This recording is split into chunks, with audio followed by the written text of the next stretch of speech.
Over the last 2 years, I've had so many people say, I don't really think you should cover A Song of Ice and Fire, because why would you want to cover that incomplete series? Well, guys, I guess I just will always have a special place in my heart for bastards and cripples and broken things. Let's take a look at A Song of Ice and Fire by George R.R. Martin.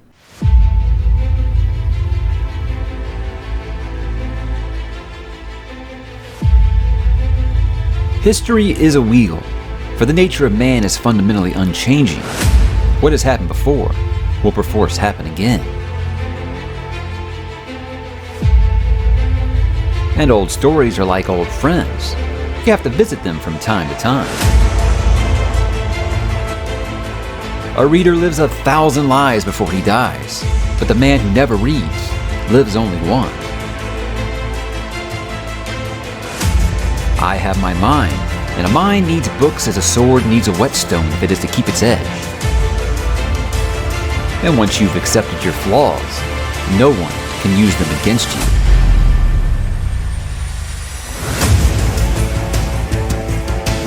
So many vows. They make you swear and swear. Defend the king, obey the king, keep his secrets and do his bidding, your life for his. But obey your father, love your sister and protect the innocent. Defend the weak, respect the gods, obey the laws. It's too much. No matter what you do, you're forsaking one vow for another. We look up at the stars and we see such different things. I rose too high, I loved too hard and dared too much. I tried to grasp a star and I overreached and fell. People often claim to hunger for the truth, but they seldom like the taste when it's served up. Give me honorable enemies rather than ambitious ones, and I'll sleep more easily by night. But never forget what you are, for surely the world will not. Make it your strength, then it can never be your weakness. Armor yourself in it, and it'll never be used to hurt you. For when you tear out a man's tongue, you are not proving him a liar. You're only telling the world that you fear what he might say. And what do you know of fear? Fear is for the winter, when the snow falls 100 feet deep and the ice wind comes howling out of the north. Fear is for the long night, when the sun hides its face for years at a time, and little children are born and live and die all in darkness. I will hurt you for this. I don't know how yet, but give me time. A day will come when you think you're safe and happy, and suddenly your joy will turn to ashes in your mouth, and you will know the debt is paid. He is the prince that was promised, and his is the song of ice and fire. We are all just songs in the end, if we are lucky. But when you play the Game of Thrones, you win or you die.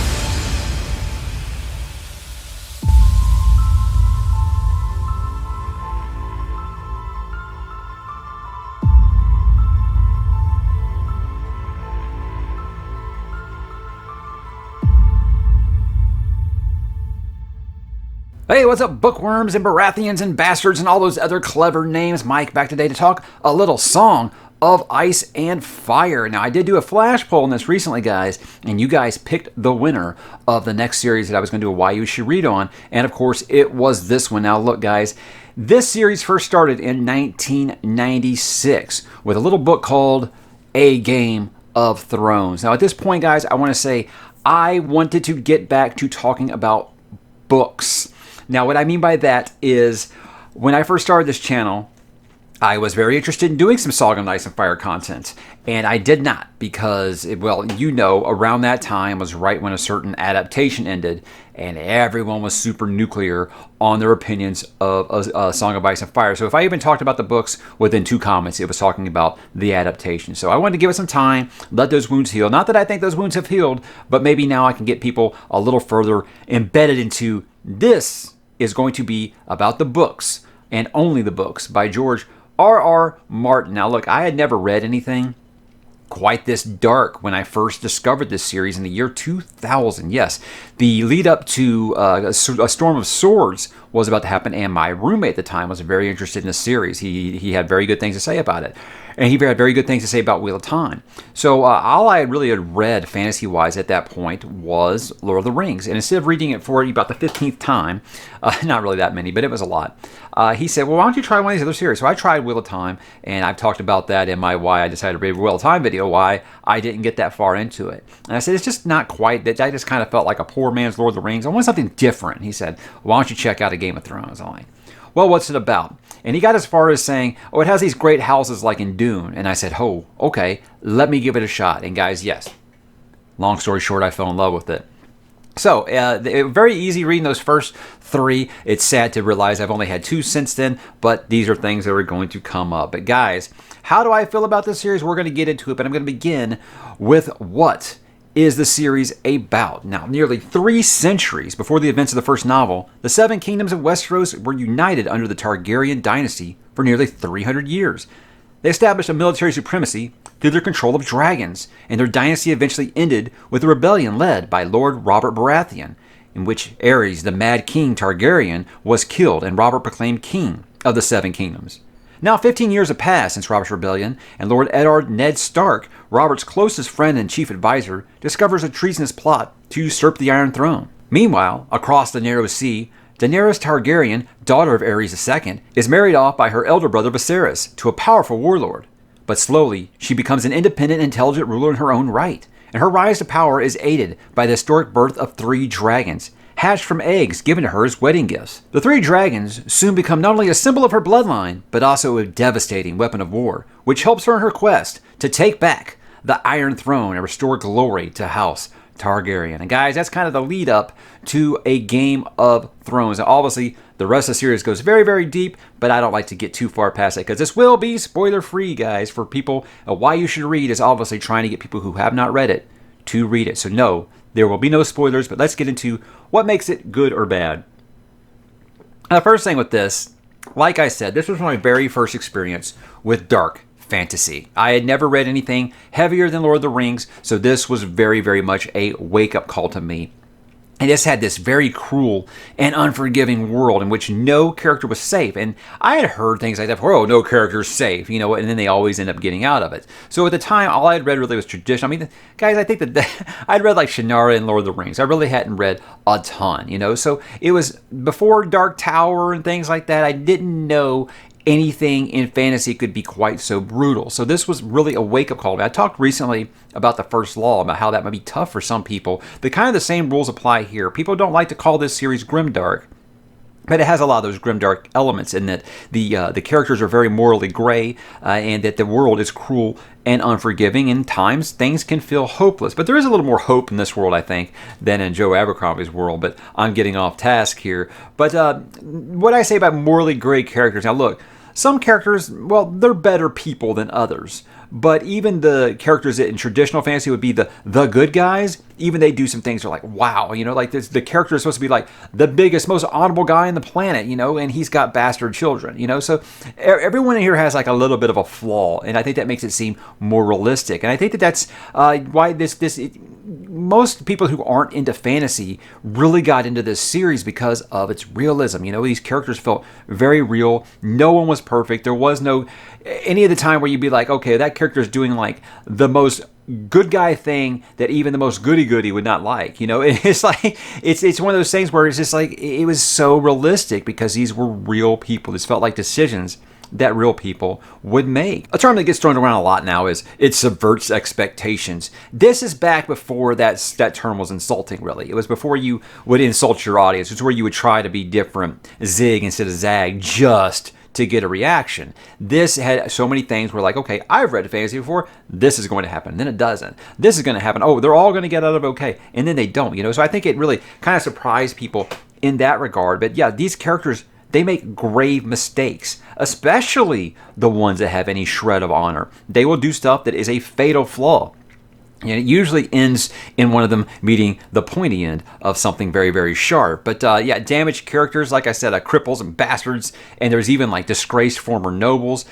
Everyone in this series has a big old glaring skeleton in their closet if they're not still engaging in really, really bad or sinister things. So there's some characters you might say, okay, This character right here is irredeemable. There's nothing that they can do that can get me back on their side. But Martin is a good enough writer that over the course of a book or two, you will find yourself rooting for that character that you said was irredeemable. And in that Abercrombie way, where you'll be like, I don't know why I'm rooting for this character, but I am. I want to see them succeed. I want to see them make their way in this world. And speaking of that world, guys, this is definitely a good thing here. It is massive. This world is humongous. I think besides just Westeros, okay, look, Westeros, you got your 7 kingdoms. Let's see if I can remember them all here. You got the North, you got the Vale, you got the Stormlands, you got the Reach, you got the Iron Islands, you got Dorne, Castle Rock, I think. Did I say that one already?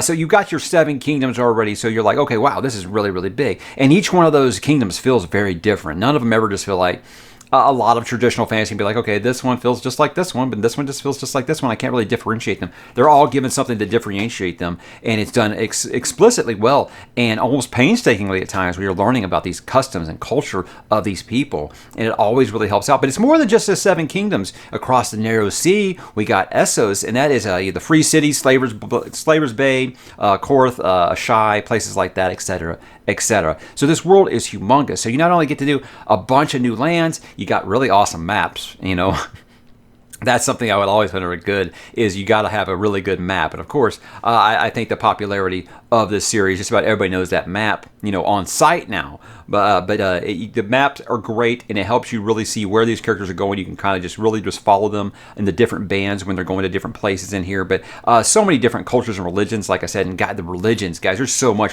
There's like the old gods, the 7, the drowned god, Rahala, etc. There's so many different religions and gods and people what people worship and pray to and all those things. It's so deep. There's so much rich lore and history here. And then you got, obviously, okay, look, this is where I said it's kind of like Dune meets the War of the Roses in England. You got the real story in War of the Roses, and you got my favorite book of all time in Dune. And what I mean by that is you've got your great houses. You got Stark, you got Targaryen, you got Baratheon, you got Greyjoy, you got Lannister, you got Tully, you got Tyrell, you got Martell. All these different houses, and they all have like century-old feuds with one another. There's things that you'd be like, that was a long time ago. That was our ancestors. It doesn't matter, but it matters. It matters, and people do not forget.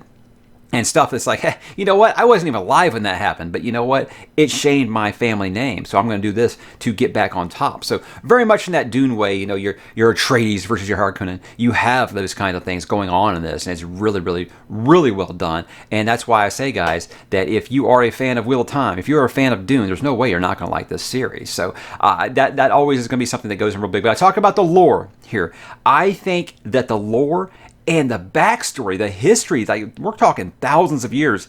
Besides Tolkien, this might be the best. It really is that deep. It is huge when you talk about this history. I mean, look, George, he slowed down in writing the main series, but he's got like 3 or 4 history books out now. That World of Ice and Fire is a compelling read. Blood and Fire, we'll talk about that. We'll talk about that some other time. But I'm just saying, he continues to build this world in a way that I haven't seen since the likes of Mr. Tolkien, and that is the highest compliment that I can give him as a story or a world builder. But look, guys, the stakes are always so high with this, so high. You always almost have that sense of dread of, oh my God, George, please don't take this character away from me because I love them so much. So you get those shocking stuff happens up really early. So it kind of gets you like, oh, okay, well, yeah, no character actually is safe in this series. And it makes you just kind of fret for them the entire journey. And I think that having those stakes being so high is something that you don't get in a lot of other fantasy series. I feel like in a post Game of Thrones world, you do have those things that are like, okay, well, now I've got to create 500 characters so I can kill 200 of them so I can have a higher body count. I don't think it was like that. It never felt forced. It never felt like I'm just creating a bunch of characters so I can have a high body count. It was one of those things like, I've got some great, great characters, and you know what? Sometimes some of the best people meet the worst ends, and it isn't always fair. So I like the way that he writes that in a way that it feels earned, it feels deserved, it feels like, you know what? There's a lot of people that are chivalrous, a lot of people that are honorable, a lot of people that you would follow into battle, and you know what? Some random arrow could take them out. It happens. That again, the realism is one of the things that drives non-fantasy readers into this world, because it really does feel like things that would happen to real people. I can't state that enough. But I want to say, like the in-world politics in this, second to none. I read a lot of in-world politics in fantasy. And I can't think of another one that was actually this compelling, this interesting, this much maneuvering and backstabbing and things in a way that you say, I know what they're angling towards, and then you don't know what they're angling towards. And it's really just a big, shocking surprise. But I want to say, look, well, even with the shocking twists and turns and the character deaths and just the really low moments, the series never feels like nihilism to me. I know, like I said, people get so sensitive about the word grimdark now, and no one even knows what it is. There's like 45 subgenres, and I'm not going to really do that. I'll just say that, like, I feel like this doesn't ever get to the point of nihilism because there is hope. There is big moments of satisfaction. The gooder guys, I don't want to call them the good guys, do have wins in these things. There are very shocking but satisfying moments in this story. So you're not always just going to feel like there's a big rain cloud just hanging over your head. You're going to have fun while you read sections of this book. So this whole series, really, I feel like there is very much to celebrate when it comes to not being hopeless and dreary. But it is a cruel and unforgiving world, and like I said, it's going to really, really shock you with some things. But let's talk about the bad guys. There are some bad things here. Elephant in the room, yes, this series is not complete. That is no big secret. Many fans have wondered if he has any desire to finish the series at all. Let me tell you guys a secret that didn't hop onto this fandom until after the adaptation got popular. We've always felt like that. It took like 5 years for, it was like 4 years, I think, for Feast for Crows, and then it took almost 6 years for A Dance with Dragons. We've always wondered if he was interested in finishing this series. It wasn't one of those things where we're like, okay, he's being lazy. We just didn't know if either he wasn't interested. But this was before everyone in the world knew who George R.R. Martin was. We would just wonder. This is back when I had to go like on a bulletin board with like 40 other people around the world to talk to about this series. But not trying to be a hipster. It's one of those things where you felt like, is he really interested in finishing this? You know, I mean, everything was a rumor from he has no idea what he's doing with the story. It was supposed to be a trilogy and he expanded it just for the heck of it, to he's just, has no interest in doing this because he's not recognized as one of the greatest fantasy writers there is. So we've heard it all. We've heard it all. And now here we are, 10 years removed from the release of the last book in the series. I think about it. My kids weren't even born yet the last time I got a new Song of Ice and Fire book. They're 9 and 6 now. So yeah, it's depressing. I'm not going to lie to you about that. So obviously, not being complete, that's going to be the biggest bad thing that I have about this series. And it's one of those kind of things. It's tough to argue away, but I do think there are some things that you will be able to accept that and move along with. I also want to say that this series does slow down significantly after book 3. And that might just be because it's incomplete. It might be some of the narrative choices that he makes. There are very, very popular characters who disappear for entire books. And that is very frustrating to some people. With books 4 and 5, he splits the cast and gives half the cast book 4 and half the cast book 5. So you look at that as like one giant volume, or you're binge reading it, it might not bother you so much, but it's definitely something that kind of slows down. I'm just like, guys, I had to wait almost 10 years for, a particular character that I adored to get another chapter from them. And now I've had to wait another 10 since then. But hey, that is what it is. But I think that some people consider this a bad. Martin does get a little too bloodthirsty sometimes. With me, it always keeps me on my toes.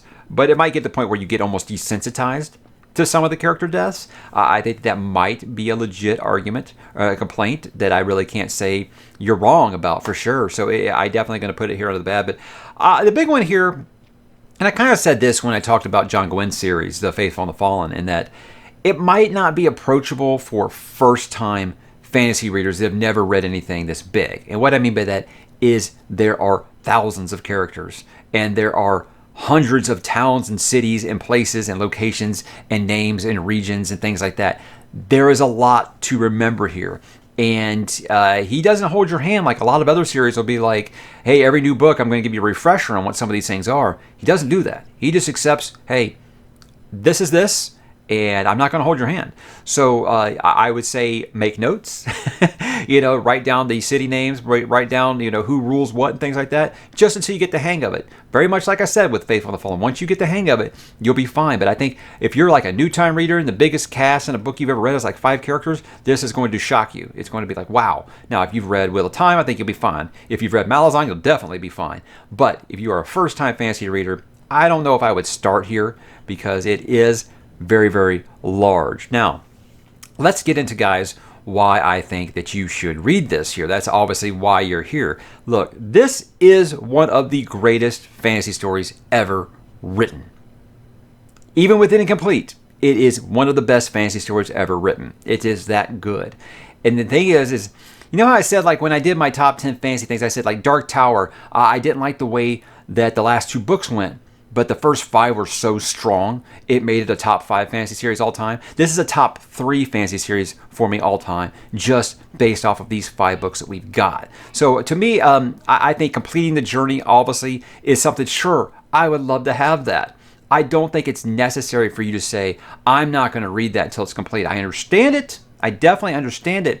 But I definitely think if you give it a try, you'll enjoy it. And here's the thing, is that a lot of people don't know, is if you read just the first 3 books, it has a pretty satisfying conclusion. I mean, sure, there are things you want to know about, but it has a pretty satisfying conclusion if you only want to read the trilogy. Because, like I said, there are things you can look at and say, this was definitely supposed to be a trilogy, and he decided to expand upon it. But again, now look, people are jaded on this IP for one reason or another. I'm not going to lie about that. I don't think, I think that certain things have really poisoned the IP to where people don't even want to talk about it, and they don't even want to listen about it. But look, guys, even Incomplete, this series is better than most other fantasy series out there.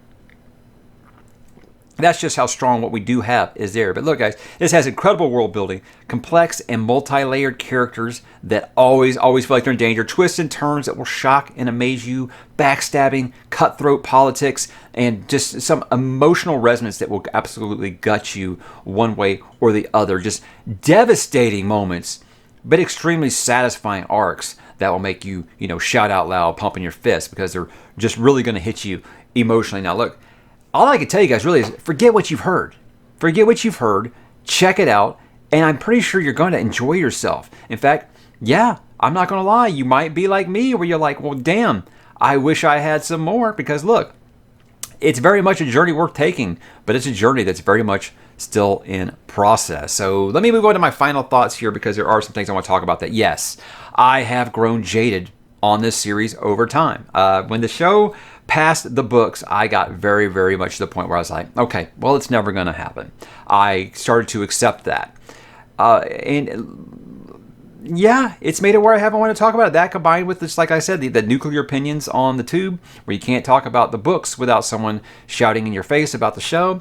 For me, it's always been about the books. The show was a nice thing. It was a lot of fun. It was better than I ever expected it to be. But for me, it's still about the books. And yeah, I'm very, very jaded. It's been a decade. I feel like, oh, well, I don't know if it would really ever matter. I mean, look, he might ever finish this series. You never know. Look, math and Father Time dictate that this story probably isn't going to get finished. Just going off of his... I just don't imagine that he'll... Hey, here's book 6. You know what? Book 7 will be out next year. I mean, who thinks that? No one thinks that. He isn't getting any younger. And he isn't getting any healthier, most likely. So, yeah, we just kind of accepted that. And it's made us a little bit jaded. But look, next release, given that Winds of Winter does actually come out, I'll be taking time off work and reading it at midnight. That's how important this series has and always will be for me. So I think that you'll feel the same way if you go ahead and read it, because look, guys, top 3 series for me all time, even at an incomplete stage. So that's why I think you guys should read this series, because again, there's a lot of vitriol out there, and it isn't just from people who were upset about the way that the show started. The book readers have become very, very angry too for him making us wait this long. It's nothing that you can really control. And I'd be lying if I said I didn't harbor some of that discontent as well. I do. I'm very, very dissatisfied with it. Here's my thing about, a couple months ago, I talked about my favorite Song of Ice and Fire characters. And I'm not going to lie to you if they did not light a fire under me about getting excited about these books again. So I think I had accepted it, and I had moved on and just kind of said, hey, you know what? It was a great, great time being a fan of that for a long time. But you know what? There's so many other great fantasy writers out there. Does it really matter anymore? No, it matters. It matters. I would love to see this world continue to grow. So I would say I'm not expecting anything, but I'll always remain hopeful that we do see the conclusion for some of these characters. And you know what? I don't care about the show. I think that he could write the ending of this story exactly like it was in the show, and he's just a great writer. that it would actually be really good. So I don't think that that was the problem with what happened there. But again, guys, this is why you should read those books, and I think that you absolutely should read the books. And unless you're just steadfast, I'm not going to read an incomplete series, I get it. I get it. But if you're looking for some of the best fantasy you've ever read, guys, look no further than A Song of Ice and Fire. And I hope you'll give it a try. Have you read it, guys? What do you think? Drop in the comments and let me know, and I will talk to you there.